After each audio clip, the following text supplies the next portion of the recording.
안녕하세요 여러분. 다다의 100배 주식입니다. 올해 상반기 뜨거웠던 국내장에서 바이오 관련주는 비교적 힘을 쓰지 못했었는데요. 올 하반기에는 바이오 주식의 상승이 있지 않을까 합니다. 오늘은 2년 연속 최고 매출을 경신하고 있는 한국 바이오 기업 메디톡스에 대해 심층적으로 알아보겠습니다. 과연 이 회사는 앞으로 어디까지 성장할 수 있을지 지금부터 함께 살펴보시죠. 구독, 댓글, 좋아요, 알람 설정은 제작자에게 큰 힘이 됩니다. 1. 뭐하는 회사인데? 메디톡스는 2000년에 설립된 국내 대표 바이오 제약 기업입니다. 아마 보톡스라는 이름은 많이 들어보셨을 텐데요. 메디톡스는 바로 이 보툴리눔 톡신 제제와 히알루론산 필러를 연구, 개발, 생산, 판매하는 회사입니다. 주름 개선이나 사각턱 시술 같은 미용 목적뿐만 아니라 근육 경련이나 방광 문제 같은 치료 목적으로도 사용되는 의약품을 만들고 있죠. 매출은 어디서 날까요? 메디톡스의 매출은 보톡스 및 필러 제품 판매 비중이 약 87.6%로 압도적이며 국내 매출이 약 37.5%, 해외 매출이 약 62.5%의 비중입니다. CEO는 어떤 사람일까요? 메디톡스는 창업자인 정현호 대표님이 현재까지 회사를 이끌고 있는 기업입니다. 서울대학교 미생물학과, 카이스트에서 유전공학 석사, 영국 에버딘 대학교에서 양리학 박사학위를 받은 연구자 출신 CEO로 알려져 있습니다. 대기업 연구원 자리를 박차고 나와 2000년 메디톡스를 창업하였죠. 외국 회사가 독점하는 비싸고 귀한 약을 우리나라 기술로 만들겠다는 일념으로 국내 최초 보툴리눔 톡신 개발에 성공했습니다. 왜 유망한데? 먼저 매출과 영업이익 측면에서 보겠습니다. 메디톡스는 작년 매출 2286억 원으로 2년 연속 사상 최대 실적을 달성했고 최근 2025년 1분기에도 국내와 해외 매출이 모두 고르게 성장했습니다. 특히 해외 매출, 그 중에서도 브라질을 포함한 아메리카 지역에서 무려 88%라는 폭발적인 성장을 기록하며 역대 최고 분기 매출을 달성하는 데 크게 기여했습니다. 국내에서도 필러 뉴라미스와 신제품 톡신 뉴럭스가 잘 팔리면서 견조한 성장세를 보였죠. 숫자로 보이는 것 외에도 메디톡스가 유망하다고 평가받는 이유는 크게 세 가지입니다. 첫째, 강력한 무형자산 해자입니다. 메디톡스는 독자적인 보툴리눔 톡신 균주화 생산 기술, 그리고 각국에서 받은 까다로운 의약품 허가라는 강력한 무형자산을 가지고 있습니다.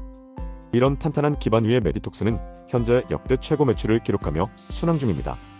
둘째, 미국 시장 진출이라는 거대한 성장 동력입니다. 메디톡스는 현재 차세대 액상형 보툴리눔 톡신 뉴럭스를 주력으로 미국 FDA 품목 허가를 추진하고 있습니다. 만약 FDA 승인을 받게 된다면 세계 최대 규모의 미국 시장에 본격적으로 진출하게 되면서 미래 매출이 폭발적으로 증가할 수 있는 기회를 맞게 됩니다. 이미 브라질 등 남미 시장에서 큰 성공을 거두며 글로벌 경쟁력을 입증했기에 미국 시장에서의 성공 가능성도 기대됩니다. 셋째, 다양한 R&D 파이프라인과 글로벌 확대 전략입니다.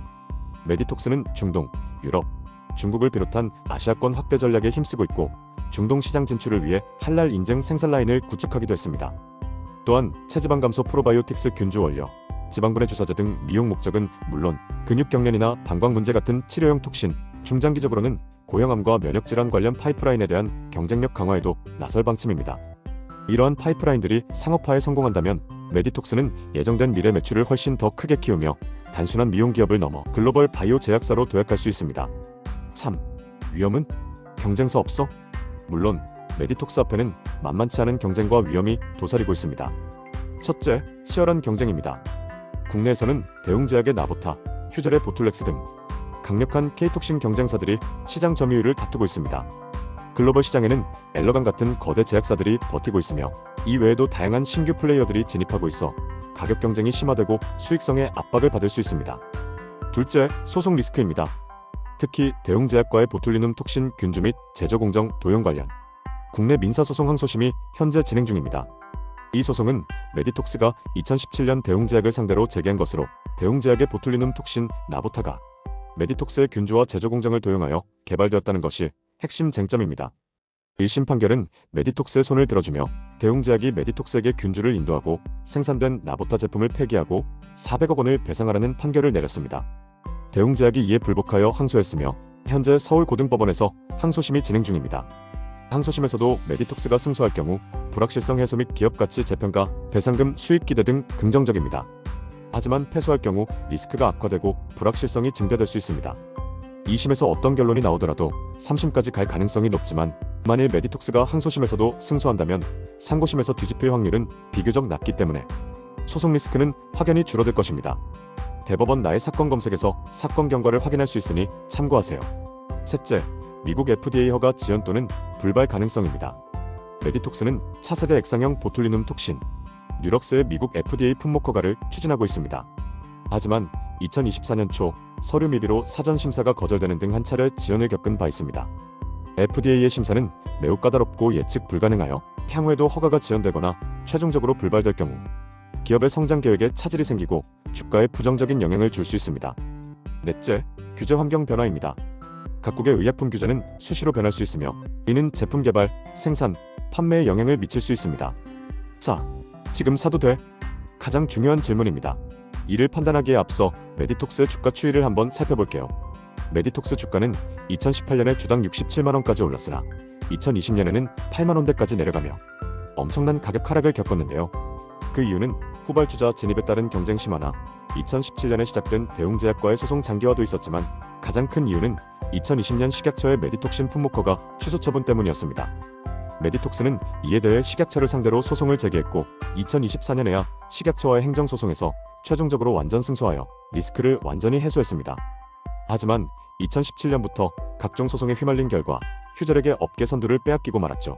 식약처와의 소송에서 승소하고 대웅제약 소송도 상당히 진행된 지금 메디톡스는 잃어버린 시간을 만회하기 위해 칼을 갈고 있을 겁니다. 많은 소송에도 불구하고 2021년부터 매출 성장률은 평균 10%를 상회하며 꾸준히 성장했습니다. 이는 아주 매력적인 투자 포인트이죠. 하지만 매수 계획을 세울 때 반드시 다음의 점을 고려하셔야 합니다. 1. 메디톡스의 주력 제품인 뉴럭스의 미국 FDA 품목허가 승인 여부는 앞으로 메디톡스 주가에 가장 강력한 영향을 미칠 이벤트입니다. 회사는 올해 안에 생물의약품 허가를 신청하고 승인 시점을 2026년으로 예상하고 있습니다. 세계 최대 시장인 미국에 진출하게 되면 매출 규모 자체가 한 단계 폭발적으로 성장할 수 있는 기반이 마련됩니다. 따라서 FDA의 최종 결정은 기업 가치를 완전히 재평가할 수 있는 결정적인 계기가 될 것입니다. 허가 진행 상황을 면밀히 주시해야 합니다.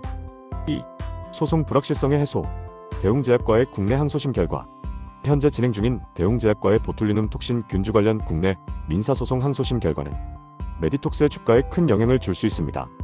이 소송은 단순히 법적 다툼을 넘어 메디톡스 핵심 자산인 기술력과 IP 보호 능력을 증명하는 싸움이기에 기업 가치 평가에 매우 중요합니다. 3. 지속적인 매출 확장 능력. 해외 시장 성장세 유지 및 확대.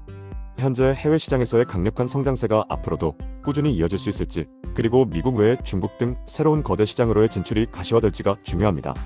이는 메디톡스의 중장기적인 매출 성장과 수익성을 결정하는 핵심 동력이 될 것입니다. 4. 미래 성장 동력.